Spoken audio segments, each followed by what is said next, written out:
tremendous loss in the last couple of months. And I was talking to one of my friends, who's one of my best male friends. And he has gone through substance abuse issues in the past. He's been sober now for almost 10 years, but he did the work. I mean, he's in men's groups, he's in one-on-one weekly sessions. And he's encouraged me. He said, listen, he's like, you're not Wonder Woman. You have to process these things. You have to go. And this is PTSD. And there's a lot of things kind of wrapped into these life events. And in order for you to really, you have to sometimes just jump in and tackle the really uncomfortable things. And it's work.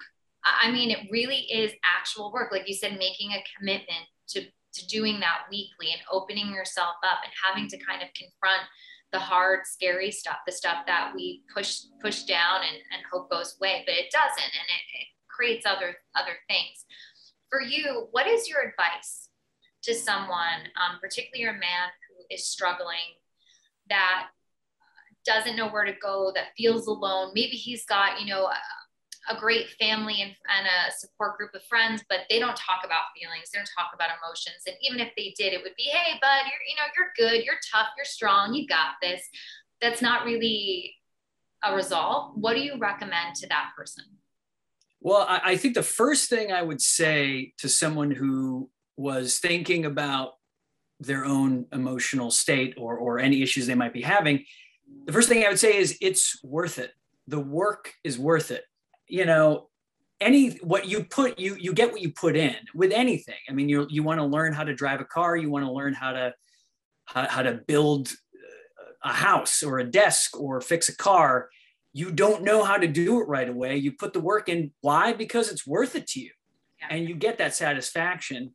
So some people are, they don't want to do, they're already so stressed. Why? I don't want to do extra work on myself. Yes. But the issue is with that mentality, the most important work that you will ever do in your life is this work, is heart-centered work and mental work with yourself. It is more important and more beneficial and so much more rewarding than any bonus, any job, any accomplishment, because you are all you have in the end. And so I think that it's worth it. It's going to be work, but what wasn't in the end, a result that you think of in your life, an accomplishment that didn't take some work. And so, and who's more important to you than you? What about when you're in the deepest dark hole and the idea of going to therapy, doing any of these things? You're like, no, not for me. I can't do it. When that person's in that dark place, how do you obviously I know you're not a mental health counselor, but based on experience, what you've seen, how do you crawl out from there? How do you do it? I mean, I think the first step is just acknowledging that you are in a dark place, that you are in a place where you don't know what to do and you're struggling. That takes a lot of bravery. And I think if you know someone who you think might need some help, it's always difficult. You don't want to impose too much. You don't want to tell people exactly what to do. That doesn't always work. People need to find things for themselves. Mm-hmm. But what I love is a phrase that my good friend Cam Fraser, who's Australia's -- male sex coach, he has this great phrase that he says, where if somebody's thinking about working with him or any of this stuff, it applies to therapy as well, or mental health professionals or resources. It's one of those things where it's a little bit of tough love, where you go, well, how's what you're doing working for you? Mm-hmm. It's not. It's clearly not. Okay, so I think it might be worth it to try something else. Just try it. Just have one session. Just have a couple sessions. And it's great to have organizations like NAMI that can be that resource to connect you to something, or there's these places like BetterHelp, like there's all these great companies now that are connecting people, but like finding a new apartment, finding a house, finding a job, it takes talking to people in your community about it. And that is it. And here's the thing too, it's bravery. Like, don't you want to be brave for yourself? It's not easy, but what are you doing this all for anyways? Everything you do every day is for you.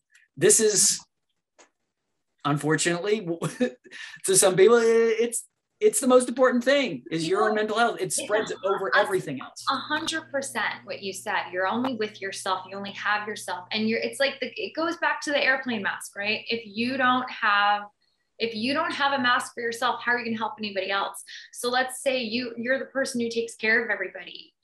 But if you're not taking care of yourself, everybody else is going to hurt from that too, because it's all going to collapse. And, I think what you mentioned about being in touch with your heart, but it takes a lot, like you said, to take that time and be analytical and say, I'm really not okay. I had a conversation with someone going through a really hard time, and she was overly positive, like to the point where it scared me. And I just said to her, hey, like, how are you? And she goes, oh my God, I'm great. I thrive under pressure. I'm so good. Like, I'm totally okay. And I said, I gave up a long time ago on saying I'm okay when I know I'm not. And because I'm like, I might look okay right now, but my heart's broken and I'm going through a lot internally, and we don't have to talk about it, but I just want you to know that you don't have to say that to me. And she just kind of looked at me and took this really big breath and nodded. And there was quiet, and there was just an acknowledgement in the space, and I didn't push it, and she didn't say more. I just wanted to know I got it. Like for her to know that she wasn't alone, mm-hmm. and that she didn't have to put on a brave face for me. Yeah. And holding that space. What a beautiful moment. And I'll just say, in that situation, what's really wonderful, and I would want to acknowledge that, is that adaptation, that mechanism of being positive, what a beautiful human thing, because that part of them that is feeling whatever it was that they were feeling, depressed or anxious or sad, had this tool that was positivity to try and help the concerns that were inside of them. And it's not a bad thing. It's just, is that helpful? Mm-hmm. Because like they are doing their best with the tools that they have. It takes talking to someone just with love and without pressure, giving them a little bit of space, giving them a little bit of support. And you never know how big of a moment that was for them. You never will. All you can do is keep doing those things. Right. And I think there's one thing that I've heard this term, and you tell me what you think about it, but toxic positivity. And it's well-intentioned, but we know with even the best of intentions, they can be somewhat harmful at times. And when I was going through something hard, everyone kept saying, oh, it's going to turn out okay. But I'm like, yeah, but you know what? Analytically, black and white, I've got the checklist. It's not going to be okay. It's really not going to be okay. So please stop saying it's going to be okay. Because will I be okay? Will I survive it? Yes. But in the chaos and the just knowing that it wasn't going to be all right, can someone please acknowledge that for me? That's how I felt. Well, yeah, you don't want to be gaslit in that situation. You're not out of reality. Yeah. Right.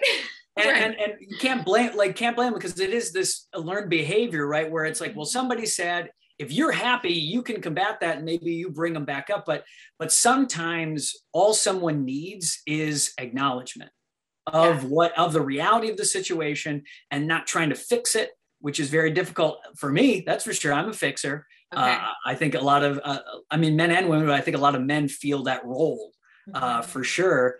And, but without fixing, just what they call holding space and acknowledgement goes really far, because things can't always be solved by positivity or solved at all. And that's okay. Yeah. And that's a hard thing to live with.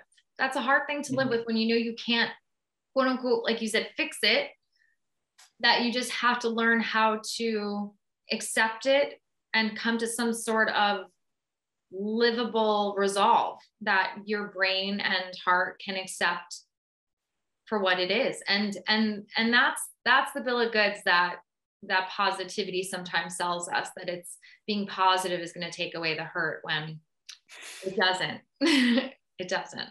Yeah.